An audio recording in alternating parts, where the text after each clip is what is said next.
श्रीमन्महागणाधिपतये नमः।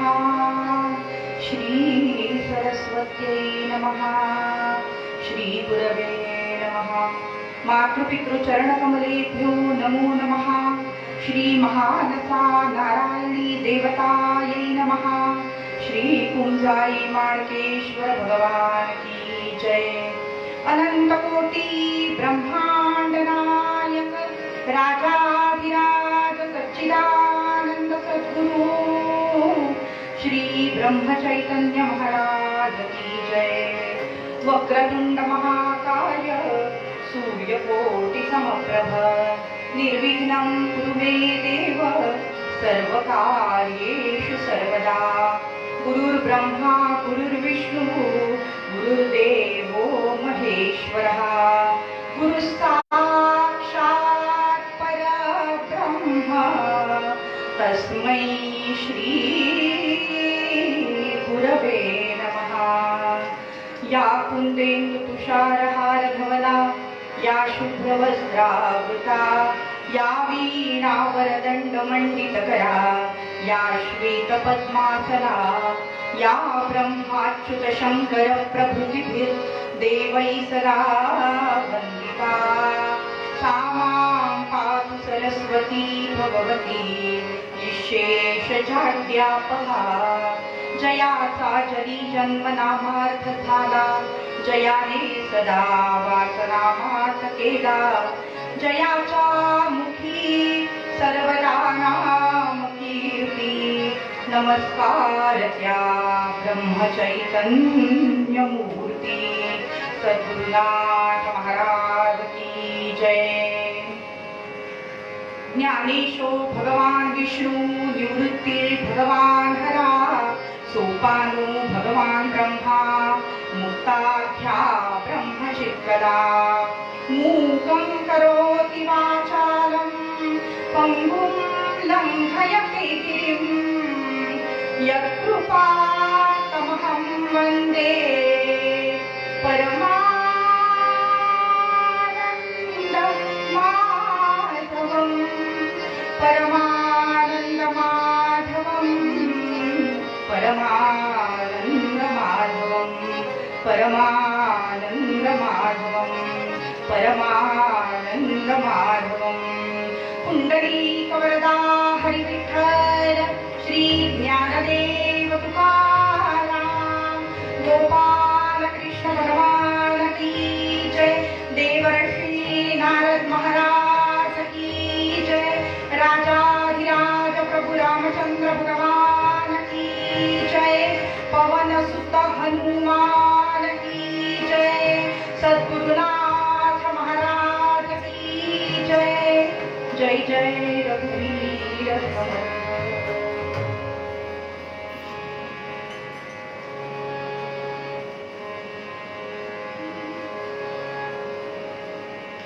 जय जय राम कृष्ण हरि राजा राम। जय जय राम कृष्ण हरि राजा राम। जय जय राम कृष्ण हरि राजा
नमन करू लाडका मुनिवरा नमन करू लाडका मुनिवरा नमन करू लाडका मुनिवरा नमन करू लाडका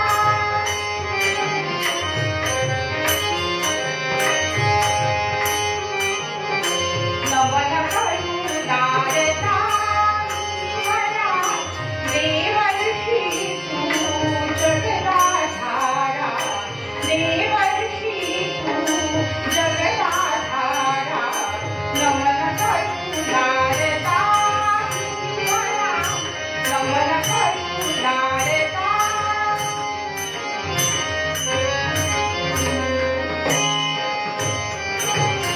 जनगणती तुझा नारद करिता जनगणती तुझा नारद करिता जनगणती तुझा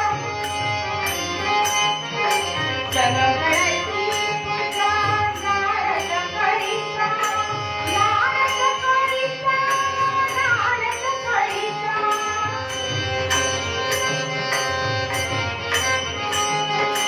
नारद करिता नारद करिता जनगणती तुझा नारद करिता सत्य असे परी तू कळ करिता सत्य असे परी तू कळ करिता शिकविती तू सकला विचारा शिकविती तू सकला विचारा नमन करू लाडका मुनिवरा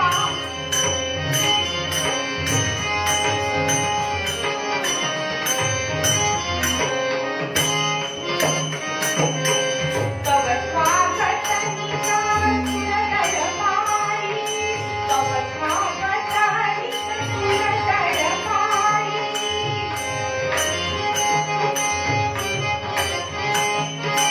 तव स्वागत नित सुरदरबारी सुरदरबारी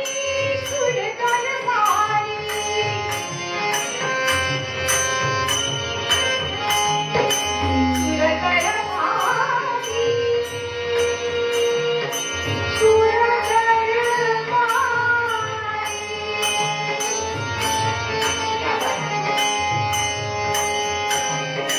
तव स्वागत नित सुरदरबारी सन्मानिती तुझा असुरविहारी सन्मानिती तुझा असुरविहारी त्रिभुवनी करीती नित संसारा त्रिभुवनी करीती नित संसारा नमन करू लाडका मुनिवरा नमन करू लाडका मुनिवरा देवर्षी तू जगदाधारा देवर्षी तू जगदाधारा नमन करू लाडका मुनिवरा नमन करू लाडका मुनिवरा नमन करू लाडका लाडका लाडका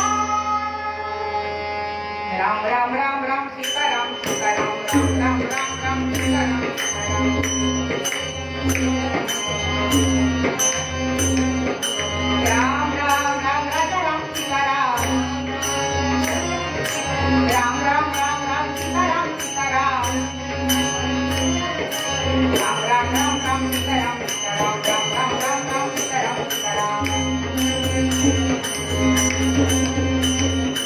राम राम राम राजा राम सीताराम राम राम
स्वर्गीचे अमार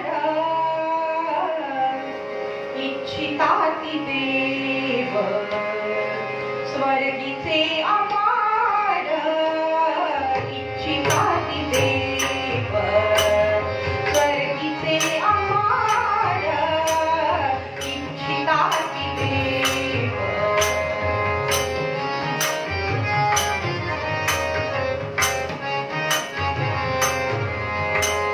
मृत्युलोकी धावा जन्मा मृत्युलोकी धावा जन्मा स्वर्गीचे अमार इच्छिताति देव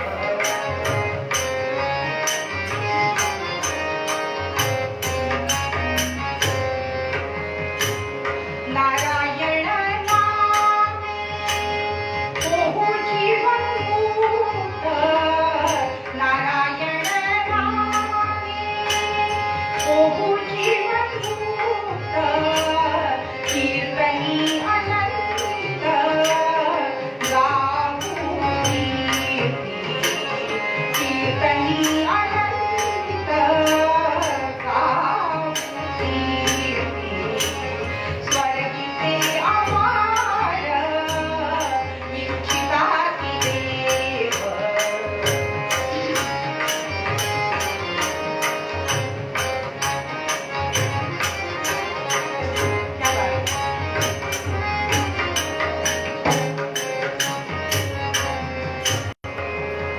क्या बात तुका म्हणे पावा वया पैन तीर तुका म्हणे पावा वया पैन तीर नाम मंत्र सार भाविकासी नाम मंत्र सार भाविकासी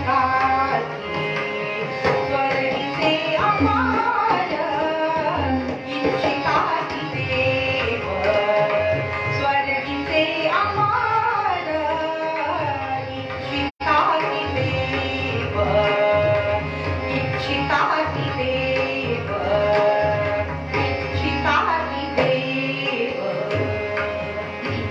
सद्गुरुनाथ महाराज की जय जगाच्या कल्याणा सतत झटती जे त्रिभुवनी नमो त्या साष्टांगे दैवत असे नारद मुनी आम्हाला शक्ती द्या बुद्धी प्रभूचे गान करण्या कृपा दृष्टी ठेवा कीर्तनीया रंग भरण्या देवर्षी नारद महाराज की जय श्रोता वक्ता श्रीराम समर्थ जय जय रघुवीर समर्थ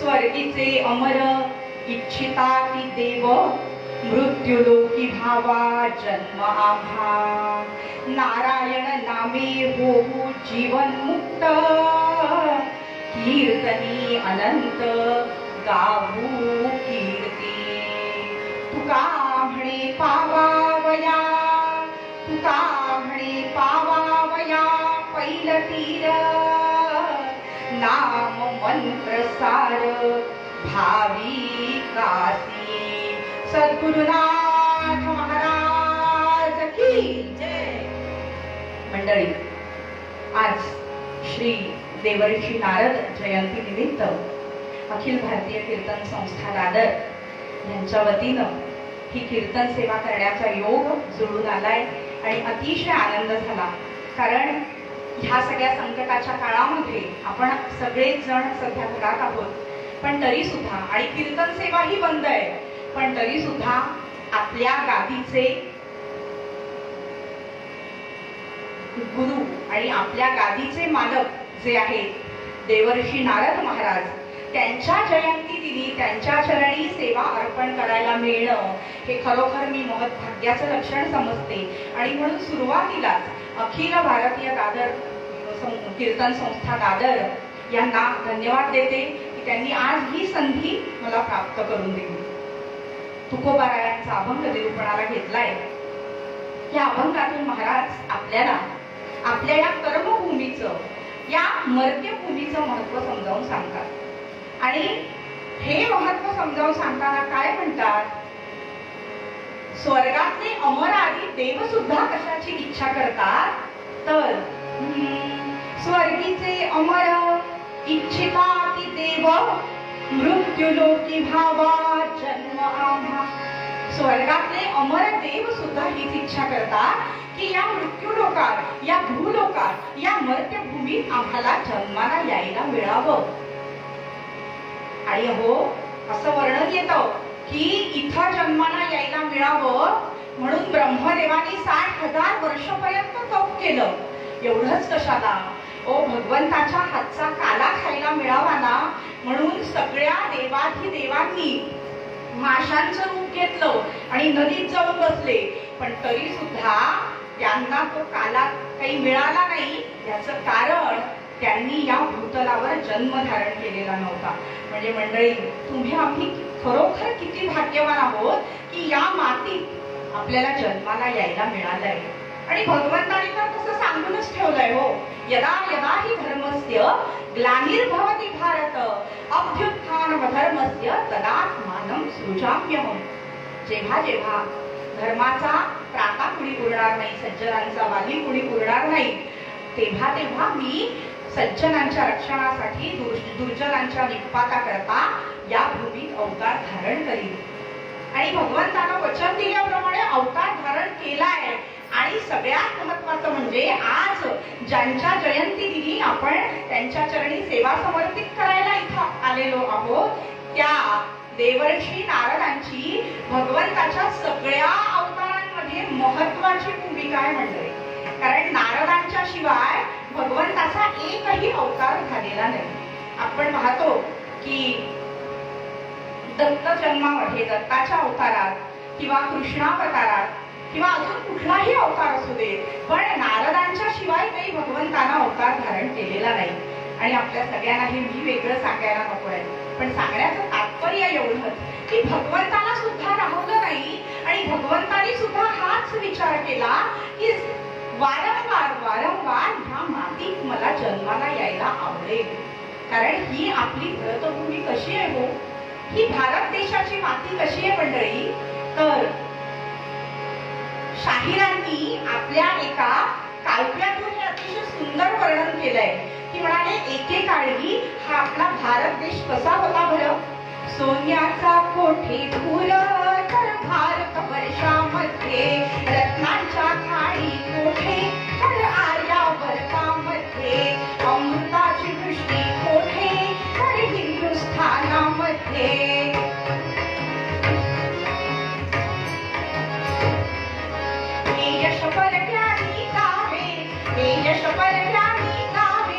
मन अगदी मोहून जावे, मन अगदी मोहून जावे, तारूवर भटकत यावे, तारूवर भटकत यावे, पाहावयास ती सुंदरता एक काळ ऐसा होता, पाहावयास ती सुंदरता एक काळ ऐसा होता, एक काळ ऐसा होता, एक काळ ऐसा होता.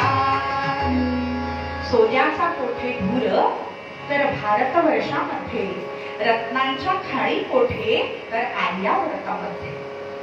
असं म्हणतात की आपल्या या भारत देशामध्ये सोन्याच्या खाणीच्या खाणी निघायच्या मातीतून वर, रत्नांच्या खाणीच्या खाणी निघायच्या, सोन्याचा धूर व्हायचा, अमृताचीच वृष्टी व्हायची.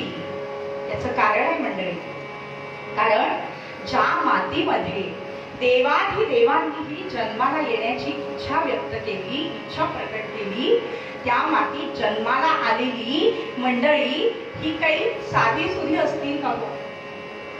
काश्मीर पासून कन्याकुमारी पर्यंत कुठेही जा, प्रत्येक प्रांतानं आपल्याला एक एक नररत्न दिलंय मंडळी. आणि म्हणून रत्नांच्या खाणीच्या खाणी या मातीतून वर आल्या आहेत. कुठल्या कुठल्या प्रांताची नावं घ्यायची. बंगाल प्रांतानं आपल्याला स्वामी विवेकानंद दिले, कोकण प्रांतानं तर आपल्याला कितीतरी अशी रत्न दिली. नाशिकनं भगूर गावानं आपल्याला सावरकर दिले. उद्या आपण त्यांच्या जयंतीच्या तयारीतच आहोत सगळे. अशी अनेक रत्न, सगळी संत मंडळी, ही सगळी संत मंडळी सुद्धा या महाराष्ट्राच्या भूमीतच जन्माला आली मंडळी. आणि अशी ही माती, म्हणून संत म्हणाले की या मातीत जन्माला यायला देवाधिदेवांनाही आवडेल. कारण या मातीत जन्माला येण्याचं अजून एक मोठं फळ आपल्याला मिळालंय.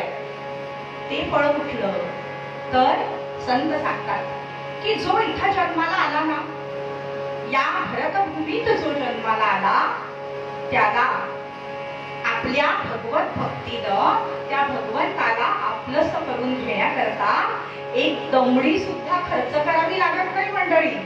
आणि या आनंद पर्वणीचं वर्णन करताना गदिमा फार सुंदर शब्दात वर्णन करतात. काय सांगतात बघा. नाही खर्चिली कवडी दमडी, नाही खर्चिली कवडी दमडी, नाही वेचिला विकत घेतला शा, बाई मी विकत घेतला शा, बाई मी विकत घेतला शा.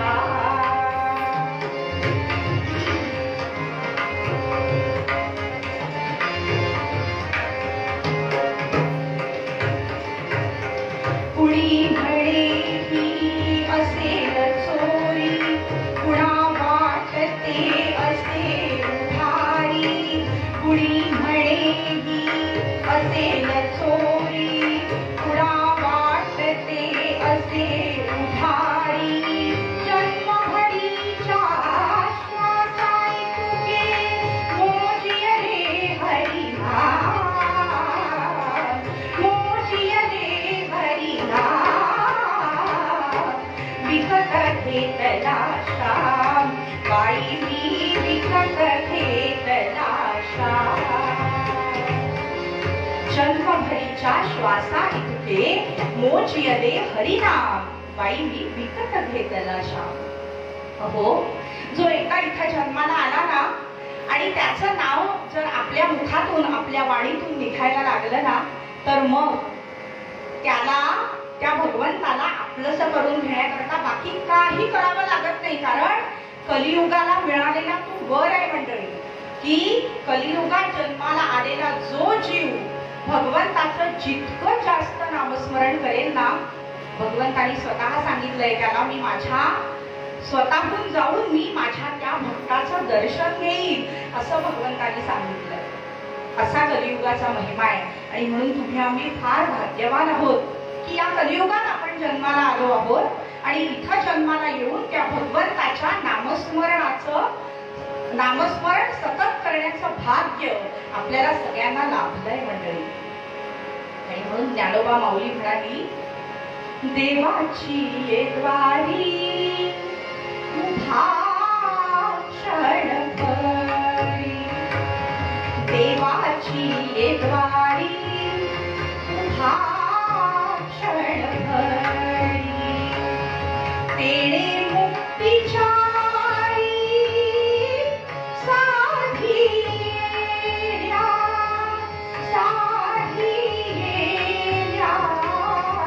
देवाची येद्वारी उभा क्षणभरी.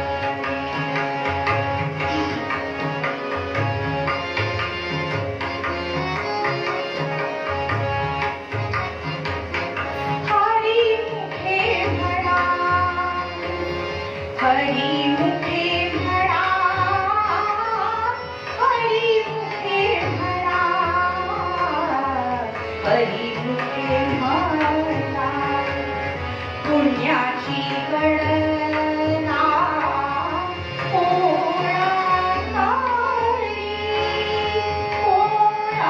खाली रे, देवाची येद्वारी उभा क्षणभरी.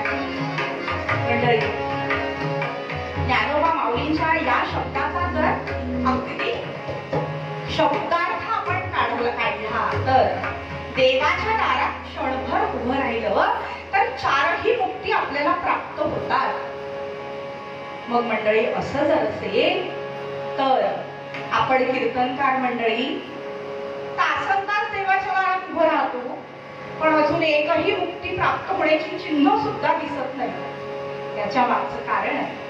कारण ज्ञानोबा माऊली काय म्हणते, देवाची ये द्वारी उभा क्षण भरी. देवळाची ये द्वारी म्हणत नाही, देवाची ये द्वारी म्हणते. आणि मंडळी तुम्ही आम्ही नेमकं हेच करतो. देवाच्या दारात आपण फार कमी आणि देवळाच्याच दारात आपण जास्त उभं राहतो. म्हणून कदाचित भगवंतानं कोरोनाच्या माध्यमातून सध्या सगळी देवळच बंद पाडली आहेत, की देवळच बंद केली, की घरी राहून सगळी मंडळी खरोखर देवाच्या दारात कदाचित उभं राहायला शिकतील. अशी वेळी आशा परमेश्वरालाही वाटली असावी. कुंडलिक वरदान. पण मंडळी खरंच आहे, देवाच्या दारात जर खरोखर उभा राहिलो ना तर चारही मुक्ती प्राप्त झाल्याशिवाय राहत नाही. आणि उभा क्षण म्हणजे कुठला क्षण? तर गेलेला क्षण तर निघून गेलाय आणि भविष्य काळातला क्षण मला दिसणार आहे की नाही हे मला ठाऊक नाही. मग माझ्या हातात आहे तो उभा म्हणजे वर्तमानातला क्षण. आणि म्हणून संत सांगतायत की जो वर्तमानातला एक क्षण तुझ्या हातात आहे ना, तो एक क्षण तू भगवंताच्या नामस्मरणात घालव, म्हणजे चारही मुक्ती तुला प्राप्त होतील. सांगण्याचं तात्पर्य की हे उभं आयुष्य भगवंताच्या चरणावर वाहून दे, त्याच्या नामाला वाहून दे. आमच्या गादीचे धनी देवर्षी नारदांनी काय केलं हो, ह्याच्याशिवाय दुसरं काही केलं नाही. सतत नारायण नारायण नारायण नारायण. त्यांनीच तर ही नामाची संथा आपल्याला दिली आहे, सगळ्या जगाला दिली. त्रिभुवनात भ्रमण केलं आणि त्रिभुवनात भ्रमण करून सगळ्या जगाला केवळ नाम कसं घ्यायचं हेच नारदांनी शिकवलं. आणि खरोखर मंडळी मला असं वाटतं की देवर्षी नारद हे जगातले सगळ्यात पहिले समाज प्रबोधनकार असावे होते किंबहुना. कारण कीर्तन हे प्रबोधनाचं, जागरणाचं सगळ्यात मोठं साधन आहे मंडळी. आणि त्यांच्या कृपेनं त्यांनी हे आपल्या ओटीत घातलंय, ही फार मोठी आपल्यावर त्यांची असलेली कृपा आहे. आणि आज देवळं तर बंद झाली आहेत आणि देवळांमधून किंवा बाहेर जाहीर कार्यक्रमही आज कोरोनामुळे बंद पडलेले आहेत, बंद झाले आहेत. पण तरी सुद्धा एकदा असं वाटून जातं की इतक्या या टीव्हीवर, टीव्हीच्या सगळ्या चॅनल्सवर इतक्या बातम्या दाखवतात की असं करा म्हणजे कोरोना येणार नाही, तसं करा म्हणजे अमुक्या रोगापासून तुमची सुटका होईल.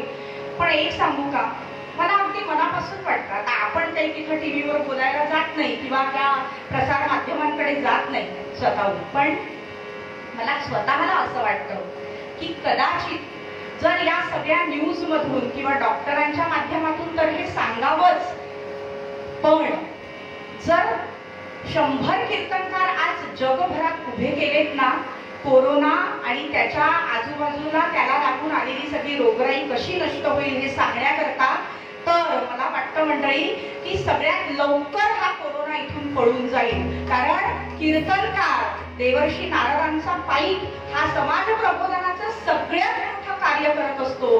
आणि कीर्तनकाराच्या मुखातून नारदांच्या गादीवरून निघालेला जो संदेश आहे ना, तो सगळं जग वंदनीयच मानत असतं आणि आचरणीय पण मानत असतं असं मला वाटतं. म्हणून आपण आज सगळीकडे जाऊन तर कीर्तन करू शकत नाही, पण माझ्या आपल्या सर्वांना प्रार्थना आहे की ज्यांना ज्यांना शक्य असेल त्यांनी, कारण आजच्या काळामध्ये लोक घाबरले, अनेकांनी आपल्या जवळच्या अनेक व्यक्ती गमावल्या आहेत. आणि आजूबाजूची ही सगळी परिस्थिती असताना जर आपण आपल्या कीर्तनाच्या माध्यमातून, ऑनलाईन का होईना या व्हर्च्युअल माध्यमातून आपण जर त्यांना धीर दिला, 4 जर शब्द सांगितले प्रेमाचे, तर निश्चितपणे ते त्यांच्या नैराश्यातून आणि त्या भयातून बाहेर यायला खूप मोठी मदत होईल असं मला वाटतं. आणि म्हणून आज देवर्षी नारदांच्या जयंती दिनी असा मनात निश्चय करूया की मला जमेल तेवढं मी माझ्या माध्यमातून हे काम करण्याचा प्रयत्न करेन. कारण मंडळी आपण आतापर्यंत इतकी वर्ष हे काम करत आलेलो आहोत आणि आज जेव्हा जगाला खऱ्या अर्थानं खऱ्या प्रबोधनाची गरज आहे तेव्हा मात्र आपण सगळी मंडळी घरात बसलेलो आहोत, तेव्हा कुठल्या तरी माध्यमातून हे कार्य सुरू राहायला हवं असं वाटतं. असो, पण इथं जन्माला आलोय त्याचा काहीतरी सार्थक व्हायला नको का मंडळी? या देहाचं कारण आपल्याला ठाऊक आहे की जेव्हा जेव्हा या जगावर कुठलं संकट आलेलं आहे ना तेव्हा तेव्हा कुठल्या ना कुठल्या माध्यमातून तो भगवंत तारक होऊन आपल्यासाठी धावून आलेला आहे. आणि आता या सगळ्या काळामध्ये, कारण कसं आहे बघा, आता सगळीकडे कोरोना आहे आणि या कोरोनाच्या काळामध्ये आपल्याला अनुभव असाच येतोय, जेव्हा जेव्हा जगावरी या येई संकट हतबलता, जेव्हा जेव्हा जगावरी या येई संकट हतबलता, तेव्हा तेव्हा ईश्वर ठाई, तेव्हा तेव्हा ईश्वर ठाई तारा या जगता त्राता, तारा या जगता त्राता.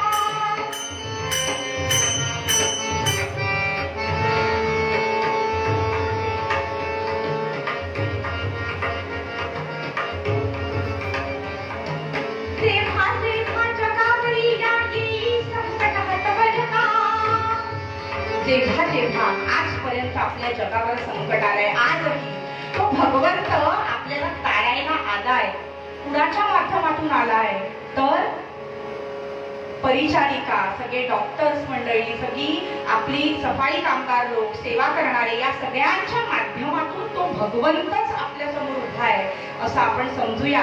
आज तिथे दवाखान्यांमध्ये रुग्णांची सेवा करणारे तरुण तरुण मंडळी आहेत. आपण बघतो जेव्हा व्हिडिओ आपल्या समोर येतात तेव्हा अक्षरशः 23-24 वर्षाची नुकतीच डॉक्टर झालेली मंडळी अशी सगळी त्या रुग्णांच्या सेवेमध्ये रात्रंदिवस राहतायत. आणि त्यांच्याकडे जेव्हा बघतो ना तेव्हा खात्री पडते की हा भगवंतच यांच्या रूपात आला, दुसरा तिसरा कोणी नाही.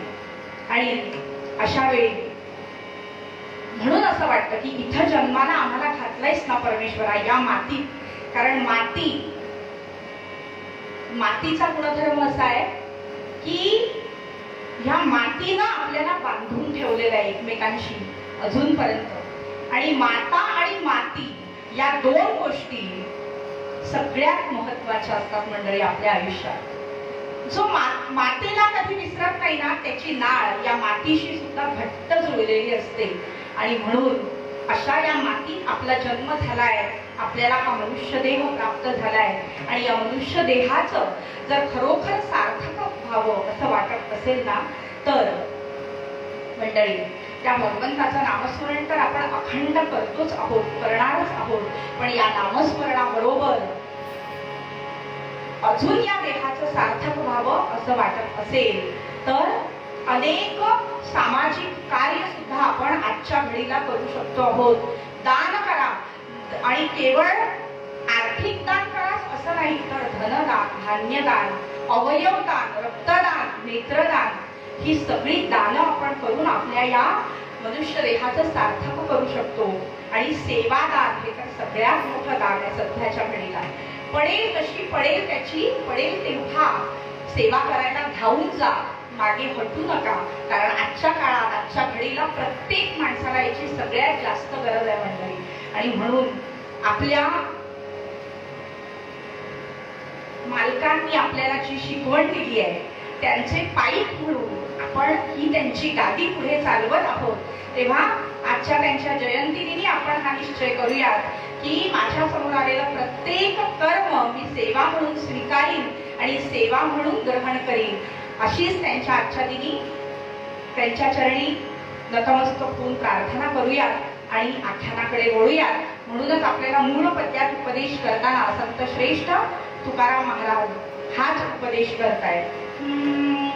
स्वर्गीचे अमर इच्छिता की देव, स्वर्गीचे अमर इच्छिता की देव, मृत्युलोकी भावा जन्म आम्हा, मृत्युलोकी भावा जन्म आम्हा.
2 मिनिटं कीर्तनाच्या नियमाप्रमाणे नामस्मरण करूयात आणि आख्यानाला सुरुवात करूयात. आपण सगळ्यांनी जिथे बसले आहात तिथे आपल्या जागेवरच छान मोठ्याने टाळी वाजवा, खणखणीत टाळी वाजवा आणि गोड आवाजात नामस्मरण करा. श्रीमन्नारायण नारायण हरे हरे, श्रीमन्नारायण नारायण हरे हरे म्हणा.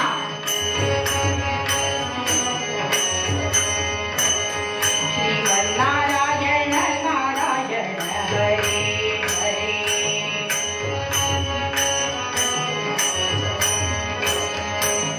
नारायण नारायण हरे हरे, श्रीमन्नारायण नारायण हरे हरे, श्रीमन्नारायण नारायण हरे हरे, श्रीमन्नारायण नारायण हरे हरे, श्रीमन्नारायण नारायण हरे हरे, श्रीमन्नारायण नारायण हरे हरे, श्रीमन्नारायण नारायण हरे हरे. देवर्षी नारद महाराज की जय. राजाधिराज प्रभु रामचंद्र भगवान की जय. पवन सुत हनुमान की जय.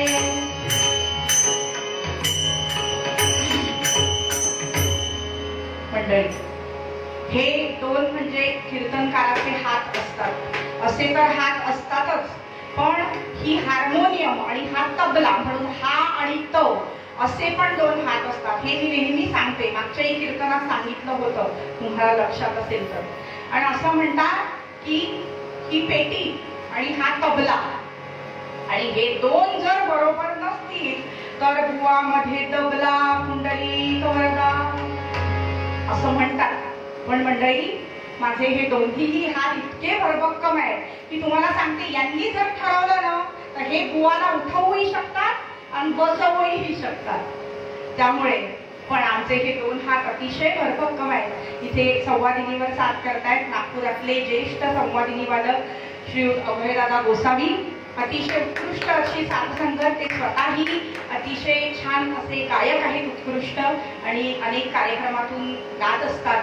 इकडे तबल्यावर श्रीयुत रोहित पेशकर, यांच्याबद्दल काय सांगणार आहोत, ज्यांच्या हातानं चांबडं सुद्धा इतकं गोड बोलतं. चांबड्यालाही इतकं गोड बोलायला लावतात असं कसब ज्यांच्या हातात आहे. त्यामुळे निश्चितच अतिशय उत्कृष्ट असे नागपुरातले तबला वादक आहेत. आणि मोहन बुवा कुबेर यांच्या साथीला नेहमी ते असतात. त्यांच्याशिवाय आमच्या बुवांचं पान हलत नाही, इतके ते बुवांच्या साथीला नेहमी असतात. त्यामुळे असे सगळे हे छान भरभक्कम हात आज लाभले आहेत. आणि मंडळी, तुम्ही सगळी मंडळी जी श्रोते म्हणून आज इथे उपस्थित आहात, आपल्या सर्वांप्रती नतमस्तक होते आणि आख्यानाला सुरुवात करते. वसविली द्वारका नगरी, रण छोड़ राय कृष्णाने. वसविली द्वारका नगरी, रण छोड़ राय कृष्णाने. दश दिशा उजळली गेल्या कृष्णाच्या दिव्य यशाने.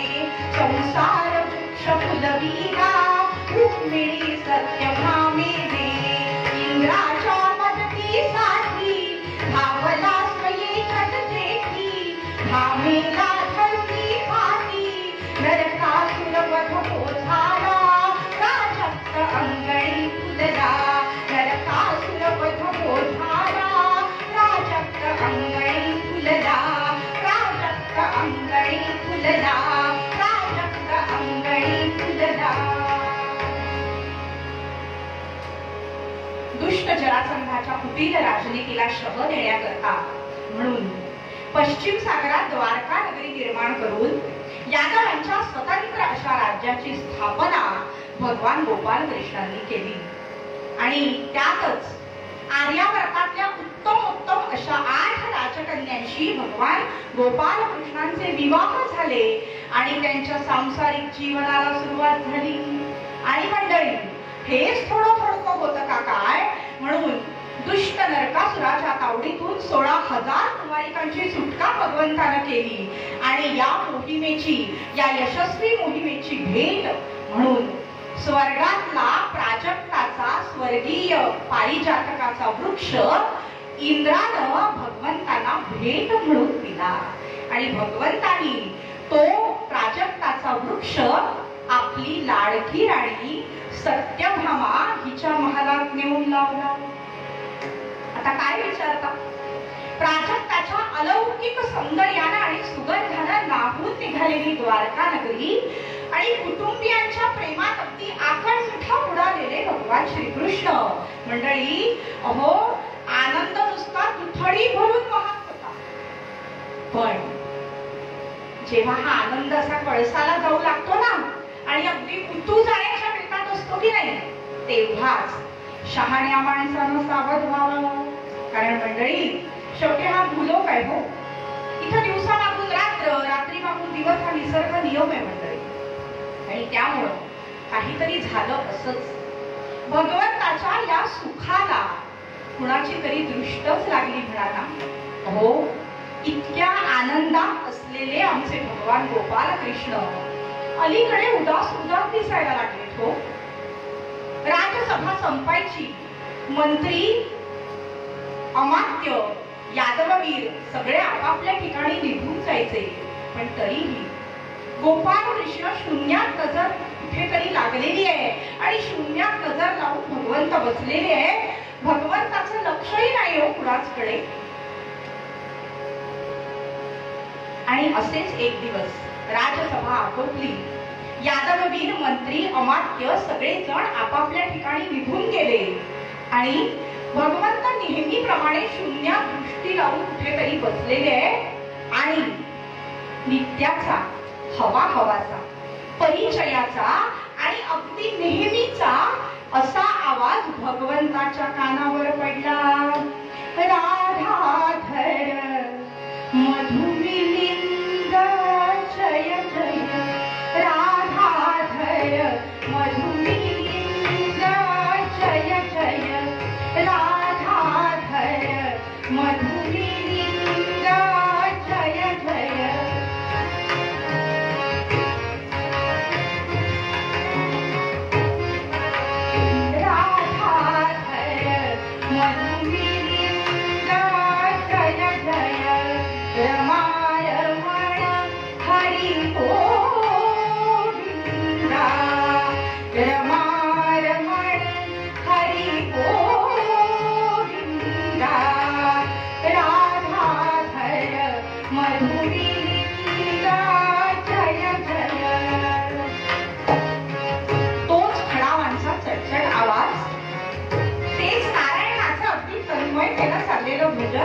तोच वीणेचा नाद आणि हीच नेहमीची चर्या.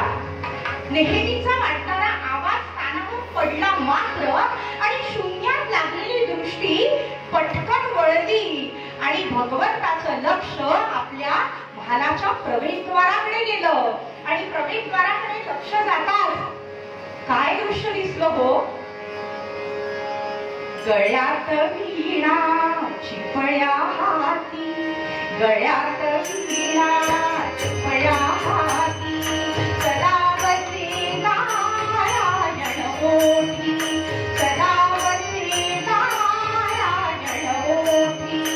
अवतारुणी तू क्षणोक्षणी रे, अवतारुणी तू क्षणोक्षणी, साधीची जगा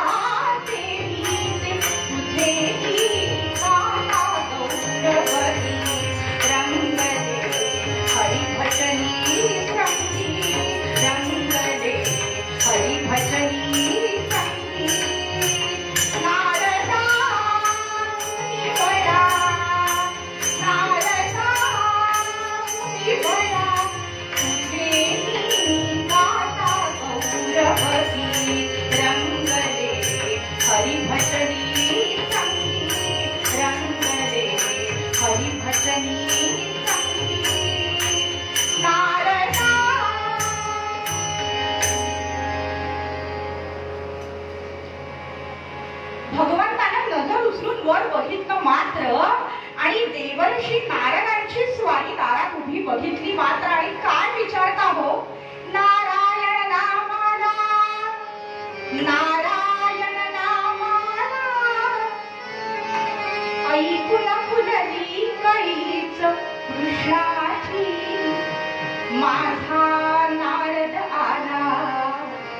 माझा नारद आला, आता चिंता कशी रहायाची. रामा राम राम हरी हरी राम राम राम राम सीतापती राम राम राम राम रघुत्तम राम राम. जसं नारदांना बघितलं प्रवेशद्वारात उभं असलेलं भगवंताची चर्या काय फुलली हो. पटकन भगवंत उठले, धावत धावत धावत धावत नारदांच्या जवळ गेले, त्यांना आत खांद्यावर हात टाकून आत घेऊन आले, आपल्या आसनावर नारदांना बसवलं, त्यांच्या पायावर पाणी घातलं, दूध घातलं, आपल्या हातानं त्यांचे पाय पुसून काढले, पाद्य पूजा केली आणि आपल्या अर्ध्या आसनावर त्यांना बसवलं आणि खांद्यावरून हात टाकून चौकशी करायला सुरुवात केली. मंडळी, आता नारदांचीच नजर ती समोरच्याच्या चेहऱ्यावरची सुरकुती अगदी कारणासह टिपून घेणारी. नारद म्हणतात, भगवंता, अहो माझं स्वागत एवढं भरघोस आणि म्हणाले हा चेहरा का असा पडलाय. भगवंत म्हणताय, नारदा नारदा, अगदी बरोबर ओळखलंस रे बाबा नारदा. आता काय सांगायचं नारदा तुला. पण काय रे नारदा, माझ्या एका प्रश्नाचं उत्तर देतोस का. घ्या, सगळ्या जगाचे प्रश्न सोडवणार तुम्ही आणि आता तुम्हाला कुठला प्रश्न पडलाय म्हणाले. चेष्टा नकोय रे नारदा, अरे खरंच संकटात सापडलोय बघ मी, असं म्हणताय देवा. बर, कुठला प्रश्न विचारताय, विचार. काय रे म्हणाले नारदा, इतक्या त्रिभुवनात फिरतोस ना रे तू. मग नारदा मला एक सांग नारदा, तुझ्या एवढ्या आजपर्यंतच्या फिरण्यामध्ये 2 बायकांचा सुखी नवरा कुठं बघितलायस का बाबा. कुंडली वरदा. नारदा, प्रश्न आला ना तुझ्या लक्षात. 2 बायकांचा सुखी नवरा कुठं बघितलायस का बाबा. घ्या. अहो देवा, ठाऊक नाही तुम्हाला होय, त्याच्याच तर कडून येतोय म्हणाले. आता असं म्हणतोस नारदा. कोण आहे रे नारदा. अरे सांग की रे नारदा, पटकन सांग बाबा, असं म्हणताय देवा. मग ऐका म्हणाले, 2 बायकांचा सुखी नवरा कोण आहे ते सांगतो तुम्हाला. आणि नारद सांगायला लागले, म्हणाले देवा ऐका. गणेशाच्या गणेशाच्या बाजूला गणेशाच्या बाजूला अति प्रेमाने दोघी नांदताती. अति प्रेमाने दोघी नांदताती. नसे द्वेषाला मत्सरा सखारा. नसे द्वेषाला मत्सरा सखारा. विघ्नहरता सौख्यात रंगलेला. विघ्नहरता सौख्यात रंगलेला. गणेशाच्या बाजूला गणेशाच्या हो गणेशाच्या हो गणेशाच्या. म्हणाले नारदा, काय सांगितलंस रे देवा. अहो म्हणाले, आपला भगवान मंगलमूर्ती गजानन, त्याच्या नाही का एका बाजूला रिद्धी असते आणि दुसऱ्या बाजूला सिद्धी असते. पण म्हणाले देवा, या रिद्धी आणि सिद्धींमध्ये भांडणच झाली आहे आणि ती सोडवताना भगवान मंगलमूर्तींची त्रेधा उडाली आहे, असं ऐकलंय का म्हणाले कधी आजपर्यंत. नाही रे म्हणाले नारदा, तू सांगतोयस ते खरं रे नारदा. पण काय रे नारदा, त्या भगवान मंगलमूर्ती गजाननाला हे कसं काय शक्य झालं म्हणाले. या 2 बायकांच्या मध्ये समतोल कसं काय राखला रे. घ्या देवा. आता त्यांना काय अशक्य आहे, साक्षात बुद्धीची देवता आहेत ते.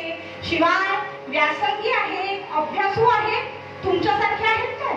ज्या वयात अभ्यास करायचा त्या वयात तुम्ही निघाला, या गोपीची छेड काढ, तिच्या घरी चोरी कर, तिचं मडकं फोड.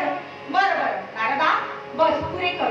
तुर्तास मी काय केलं हा विषय नसून त्या मंगलमूर्ती गजाननानं 2 बायकांमध्ये समतोल कसा राखला ना ते महत्वाचं आहे नारदा. तुम्हा हरदा सांगणारा विषयांकरातच फार रस. पुंडलिक वरदा.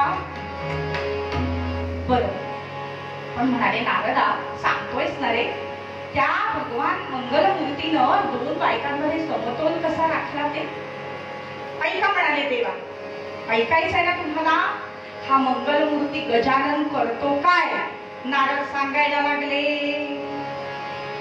नयन रिद्धीचे झाकतो कराने, नयन रिद्धीचे झाकतो कराने, जाई सिद्धीच्या कानी प्रीती गाणे, जाई सिद्धीच्या कानी प्रीती गाणे, गणेशाची गिरी कपोलाची, गणेशाची गिरी कपोलाची,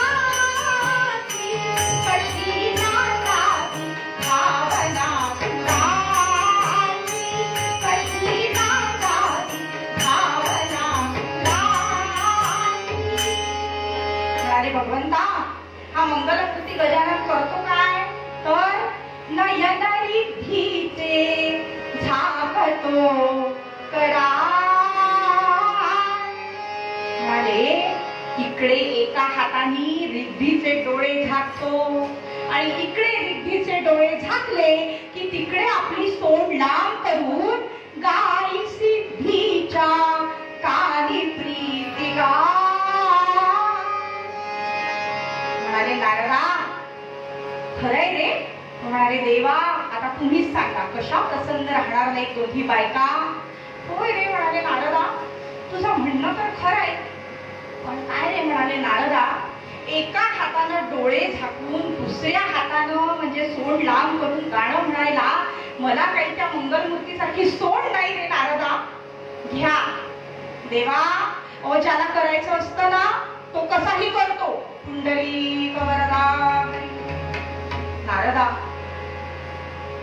काय करायचं रे? म्हणाले देवा इतकी दीर्घ प्रस्तावना केली नाही म्हणजे अंतःपुरात काही गडबड वगैरे? होय रे नारदा, नारदा अगदी बरोबर ओळखलंस रे नारदा तू. अरे काय सांगायचं बाबा आता नारदा तुला. अरे त्या इंद्रानं प्राजक्ताचा तो वृक्ष काय दिला आणि सगळ्या गोंधळाला सुरुवात झाली आहे बघ नारदा. अरे तो वृक्ष मी लावलाय सत्यभूमीच्या महालात, पण नारदा त्याची फुलं मात्र पडतायत रुक्मिणीच्या महालात रे. आणि रुक्मिणीच्या महालात गेलो ना नारदा की त्या फुलांची सुंदर माळ करून रुक्मिणी माझ्या गळ्यात घालते आणि सत्यभामीकडे जाताना मी ती माळ काढून ठेवतो, पण एखाद वेळी कामाच्या गडबडीत माझ्याही नाही रे लक्षात राहत नारदा. आणि मग ती माळ जर का गळ्यात तशीच राहिली तर पुढचा प्रसंग काही सांगायलाच नकोय बघ नारदा. पण नारदा काहीतरी उपाय सांग रे बाबा, फार संकटात सापडलोय बघ मी. असं म्हणताय देवा, उपाय आहे. थोडंसं नाटक करावं लागेल. नाटक? अरे ते तर 5वीलाच पुजलंय आपल्या. सांग बाबा, पटकन सांग. नारदांनी काय सांगायचा तो उपाय भगवंताच्या कानात सांगितला मंडळी. आणि तिकडून नारदांची स्वारी जी थेट निघाली ती आली सत्यभामेच्या महालात.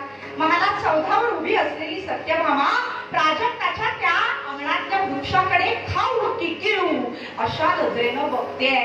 म्हणते काय वात्र टाइमेला पाणी माझं, मशागळ माझी, निगराणी माझी, आणि फुलं मात्र चौथीला. आणि मला काय तर म्हणे याच्या पानांवरचे पोले पंढरीनाथ. असं इतकी रागानं आणि संतापानं त्या प्राजक्ताच्या वृक्षाकडे बघते आणि ताबडतोब सेवकांना आज्ञा दिली, आणा रे शस्त्र घेऊन या आणि ताबडतोब या प्राजक्ताच्या वृक्षाला माझ्या डोळ्यासमोरून नाहीसं करा. बाईसाहेबांची आज्ञा म्हटल्याबरोबर सेवक धावत आले आणि त्या प्राजक्ताच्या वृक्षावर कुऱ्हाडीचा मुले कुठार प्रहार करणार एवढ्यात नारदांची स्वारी सत्यभामेच्या महालात येऊन उभी राहिली. अरे अरे अरे अरे अरे थांबा, अरे हा काय नतद्रष्टपणा चालवलाय? अरे तिकडे सरकार झाडं लावण्याच्या मोहिमांवर अनुदान मंजूर करते आणि तुम्ही असे हे झाड तोडता आहात. थांबा थांबा. सत्यभामा बिचारी म्हणते, नारदा नारदा तुम्हाला काय योग कळायचं? या प्राजक्ताच्या वृक्षाला मला अजून किती छळलंय ते नारदा. अगं होय होय भामे, शांत हो. अगं भामे, पण या प्राजक्ताच्या वृक्षाला अगदी मुळापासून उपटून टाकणं हाच काही पर्याय आहे का भामे? भामे, तुला सांगतो, एखादी आपली व्यक्ती जर नेहमी करता आपली करून घ्यायची असेल ना भामे, तर या जन्मी तिचं दान देऊन टाकावं कोणाला तरी. कुंडली वरदा असं म्हणताय नारदा. अगं होय भामे, अगं प्रेमाचा धर्म ठाऊक नाही की काय तुला भामे? आता कुठला प्रेमाचा धर्म सांगताय नारदा? ओ आधीच किती वैतागले म्हणाले मी. असं नाही गो भामे. आई तुला सांगतो प्रेमाचा धर्म. आई माझ्यासारख्या संन्याशानं तुम्हा संसारी लोकांना हा प्रेमाचा धर्म समजावून सांगावा हा केवढा दैव दुर्विलास भावे. पण आई सांगतो काय प्रेमाचा धर्म. नारद सांगायला लागले, शब्दा वाचून अर्थ कळावा, शब्दा वाचून अर्थ कळावा, ही प्रेमाची रीती, ही प्रेमाची रीती. द्यावे तेव्हा अधिकची घ्यावे, द्यावे तेव्हा अधिकची घ्यावे, ही दानाची रीती, रीती, ही दानाची रीती. भामे, अगं तुला सांगतो, जी गोष्ट आपली करायची असेल ना, या जन्मी देऊन टाकावं त्याचं दान कोणाला तरी. तुला भगवंत जन्मोजन्मी तुझे राहायला हवेत की नाही भामे? मग तुला सांगतो, या जन्मी भगवंताचं दान देऊन टाक कोणाला तरी. असं म्हणताय नारदा. कोण नारदा? हो कोण घेणार यांचं दान? अगं भामे, ते ब्राह्मण आहेत की बसलेले, विचार त्यांना, घेतील ते यांचं दान.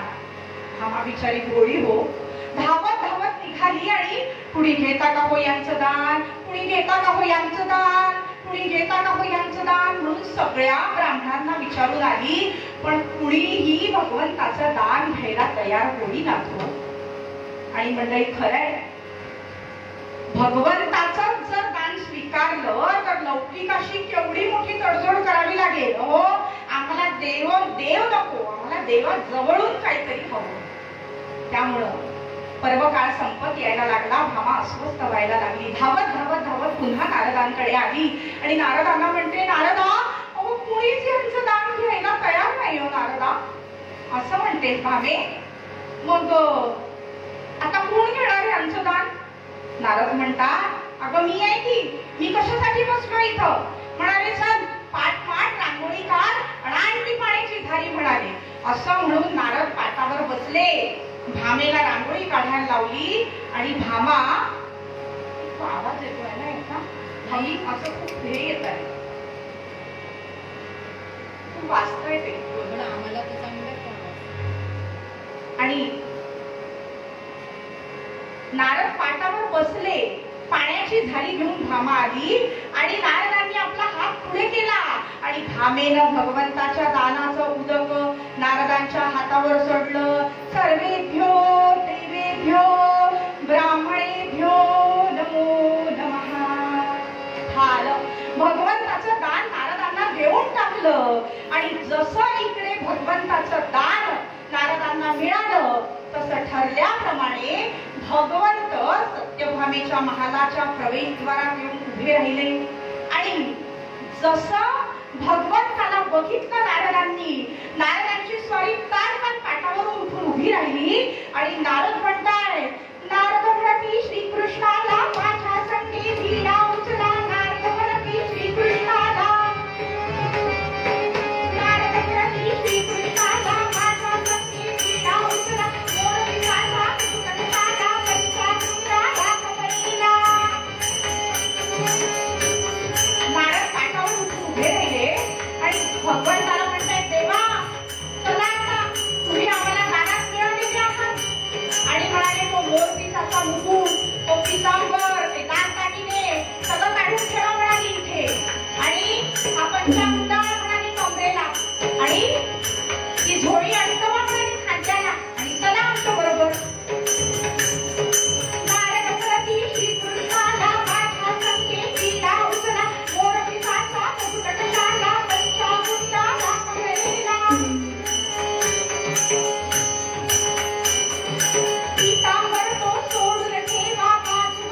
मोरपिसाचा मुकुट, दागिने, तो पितांबर, ते सगळं काढून ठेवा म्हणाले. ही जोडी लटकवा खांद्याला, खडाला घाला म्हणाले पायात, आणि म्हणाले पंचकुंडळा कमरेला, आणि चला म्हणाले आमच्या बरोबर. आणि भगवंताला काय हो, ही असली नाटकं करून घेण्याची हौस. लगेच तो कानफाटी टोपी घातली, पंचाकुंडाला झोळी लटकवली, खडावा घातल्या, आणि त्या खडावांचा फटक फटक फटक आवाज करत करत नारदांच्या मागे मागे भगवंताची स्वारी निघाली. आणि भामा रडकून तिला आली. हो हे हो काय नारदा, ओ यांना कुठे घेऊन चालला? अगं भामे, अगं आता तूच नाही का मला दानात दिलंस यांना, आणि दानात मिळालेली वस्तू बरोबर घेऊन जायची असते, ज्याला दिली त्याच्याकडे ठेवायची नसते भामे. पण नारदा, अहो असं हो काय करता, यांना इथं नाही का ठेवता यायचं? भामे, माझी काही हरकत नाही बघ, पण तुला ठाऊक आहे ना भामे, दिले दान घेतले दान, अंकुरल्या जन्मी पुंडरी कवरदारी विठ्ठल. माझी काही हरकत नाही. भामेचा विचारीचा नाईलाज झाला हो. आणि आतापर्यंत उरलेल्या 107 महालांमधून वटारलेल्या नजरा भामाबाई साहेबांना प्रश्न विचारत होत्या. काय हो भामाबाई साहेब, कुठल्या अधिकारात श्रीहरीचं एकांश दान करून मोकळा झालात तुम्ही? ओ करायचंच होतं तर 16,060 अंशाला करायचं. भामा बिचारी रडकून तिला आली. हो काय करावं सुचेन असं झालं. बलराम दादा, वसुदेव सगळेच जण आता नारदांना विनंती करायला लागले होते.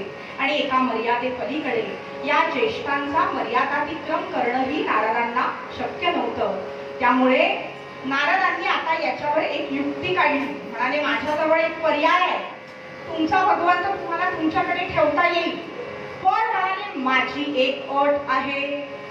एक अट आहे म्हटलं बरोबर भामा म्हणते, नारदा कुठलीही अट सांगा, मी तुमच्या कुठली सगळ्या अटी पूर्ण करायला तयार आहे, पण म्हणाले भगवंताला इथं ठेवा.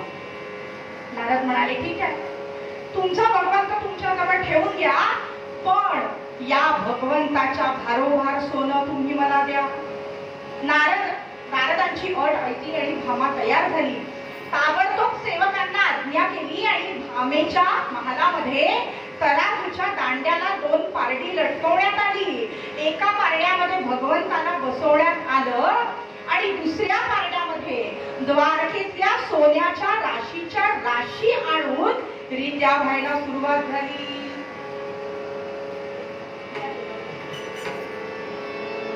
हरिभक्ताने विकण्यासाठी देव मांडीला संसारी.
तुळण्यासाठी इंद्र स्वर्गीचा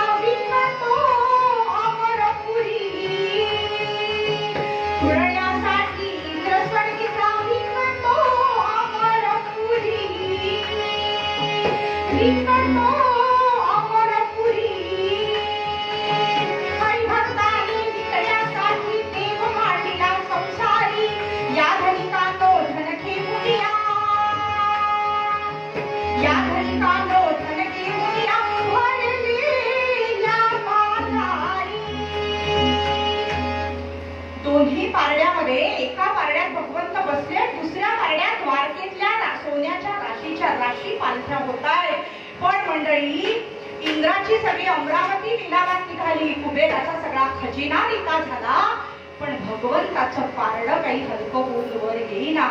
भगवंताचं पारडं जड ते जडच होतं. आणि आता मात्र भामेला लक्षात यायला लागलं, सुवर्ण द्वारावतीचाच राणा, सुवर्ण भारे तुळीता तुळेला.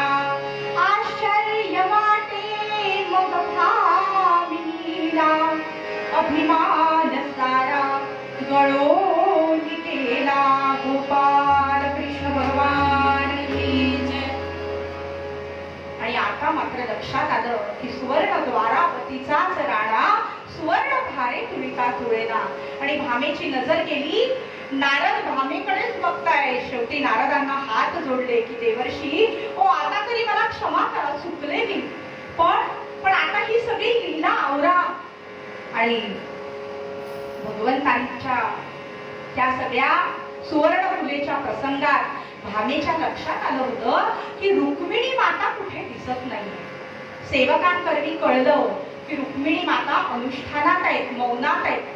तेव्हा धावत धावत धावत धावत भामा रुक्मिणी मातेकडे आली आहे आणि रुक्मिणी मातेला हात जोडून सांगते, कारण तिला ठाऊक आहे की आता रुक्मिणी ताई साहेबांच्या शिवाय या संकटातून मला कुणीही बाहेर काढणार नाही. आणि मग नारद मात्र स्मित हास्य करत भामेकडे बघतायत आणि भामा रडवेल्या नजरेनं रुक्मिणीच्या समोर हात सोडून उभी आहे आणि तिला सांगते, प्रभू माझा रुसला, प्रभू माझा रुसला, रडवेली झाली धावली रुक्मिणीच्या महाली, धावली रुक्मिणीच्या महाली. सांभाळा तुम्ही, सांभाळा तुम्ही, आता करू काय, धारी कसे रुक्मिणीचे पाय, धारी कसे रुक्मिणीचे पाय. आदिशक्ती हसली, आदिशक्ती हसली, वृंदावनी गेली मंजिरी तुळशीची फुडली, मंजिरी तुळशीची फुडली. प्रभू माझा रुसला. रुक्मिणी ताई साहेब, हो कसंही करा, पण आता जर अनुष्ठानातून तुम्ही उठला नाही तर अधिष्ठानच गमवावं लागणार आहे आपल्याला. आणि आता जर मौन सोडलं नाहीत ना तर जन्मोजन्मीच्या बोलण्यालाच अंतरावं लागणार आहे. हो कसंही करा, पण या संकटातून मला बाहेर काढ. रुक्मिणी मातेनं डोळे उघडले, पाहते तो अहो आश्चर्य, नेहमी माझ्याशी फणकाऱ्यानं वागणारी ही सत्यभामा आज अशी माझ्या पायावर लोळण घेते. पण रुक्मिणी हसली, उठली, खांद्याला धरून भामेलाही उठवलं, तिच्या हातात एक सुवर्ण तबक दिलं आणि सुवर्ण तबक दिलं, त्याच्यात एक तुळशी पत्र ठेवलं मंजिरी सहित फुटलेलं. आणि जिथे सगळा हा सुवर्ण फुलेचा प्रसंग चाललाय तिथं रुक्मिणी माता भामे सहित आली आहे.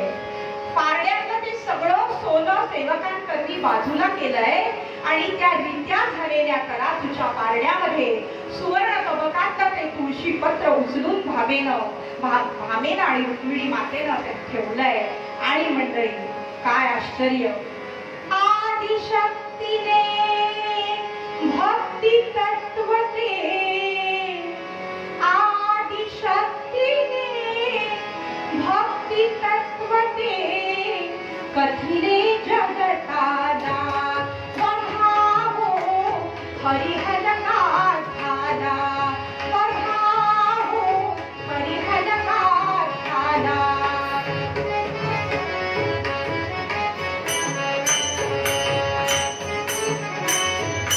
आदिशक्तीने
भगवंताचं पारडं रुक्मिणी मातेच्या त्या एका तुळशी पत्राच्या वजनानं हलकेच वर आलं आणि रुक्मिणी मातेचा अधिकार सगळ्यांना कळून चुकला. आदिशक्तीने भक्ती तत्वते सत्यभामेची ही भक्ती होती, पण त्या भक्तीला कुठतरी अहंकाराचा असूयेचा तंतू चिकटलेला होता मंडळी. पण भामेची भक्ती मात्र शुद्ध जिव्हाळ्यापुरती केलेली भक्ती होती आणि म्हणून तिच्या एका तुळशी पत्राच्या वजनानं भगवंताला हलकं होऊन वर यावं लागलं. आणि हा असा सुवर्ण फुलेचा प्रसंग नारद म्हणताय की हो, भूतलावर जन्माला आल्याशिवाय हा सुवर्ण फुलेचा इतका अद्भुत भव्य दिव्य न भूतो न भविष्यती असा प्रसंग आपल्याला बघायला मिळाला असता का हो? स्वर्गात सुद्धा बघायला मिळाला नाही देवाधी देवांना. आणि म्हणून ही अशी भगवंताची सुवर्ण तुला जर अनुभवायची असेल तर देवाधिदेव सुद्धा इच्छा करतात की या मातीत आम्हाला जन्माला येऊ दे, कारण इथं जे घडतं ना ते दुसरीकडे कुठेही घडत नाही. इथं जो आनंद आहे, इथं जे समाधान आहे, इथं जे प्रेम आहे ते दुसरीकडे कुठेही नाही. आणि म्हणून अशी ही भगवंताची सुवर्ण तुला मंडळी आजची सांगण्याचं तात्पर्य की म्हणून इथं जन्माला यायचं, हे सगळे अलौकिक प्रसंग अनुभवण्याकरता. आणि हाच उपदेश आपल्याला मूळ पद्यातून आमचे तुकाराम महाराज सुद्धा करतायत मंडळी. आणि त्याच्या आधी अखिल भारतीय कीर्तन संस्था दादर यांच्या प्रति कृतज्ञता व्यक्त करते. त्यांनी आज कीर्तन सेवेची संधी प्राप्त करून दिली. सगळ्या पदाधिकाऱ्यांच्या प्रति नतमस्तक होते, त्यांचे आभार व्यक्त करते. तसंच आजची झालेली सेवा आमच्या गादीचे मालक देवर्षी नारद महाराज, तसंच माझे सद्गुरुनाथ ब्रह्मचैतन्य गोंदवलेकर महाराज यांच्या चरणी अर्पण करते. आणि मूळ पद्यात आपल्याला संत श्रेष्ठ तुकाराम महाराज हेच सांगताय. स्वर्गीचे अमर इच्छिता देव, स्वर्गीचे अमर इच्छिता देव, मृत्यू लोकी धावा जन्म आम्हा, मृत्यू लोकी धावा जन्म आम्हा, स्वर्गीचे अमर इच्छिता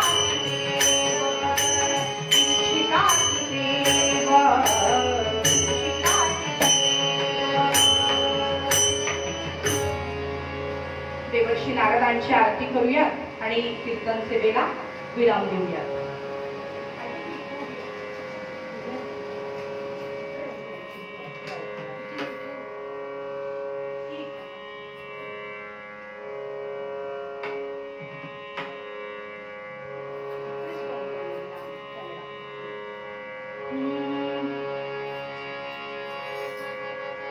हेची दान देता देवा तुझा विचार नव्हावा, उन्हाळीला आवडीची माझी तर पटोरी, लगे मुंची धन संपदा संकर संकर देवा सदा, ब्राह्मणे तर भवानी तुझे घालावे आघाती. कृष्ण रामा रामा रामा राम राया राघवारे, राम राया राघवारे, राम राया राघवारे.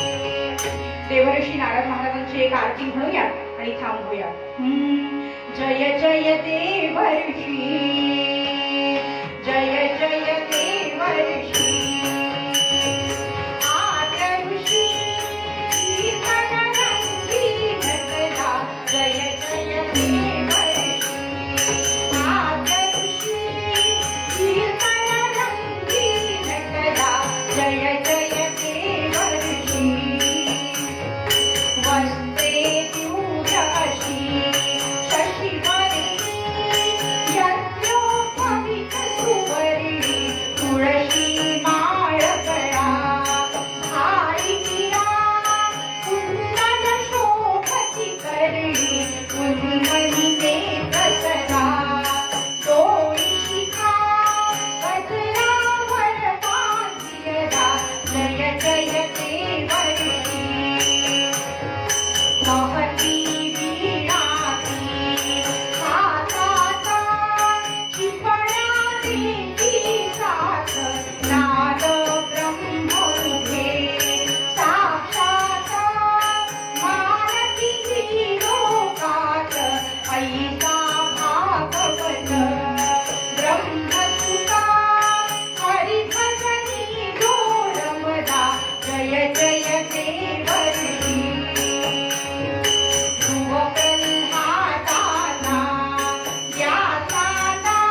समर्थ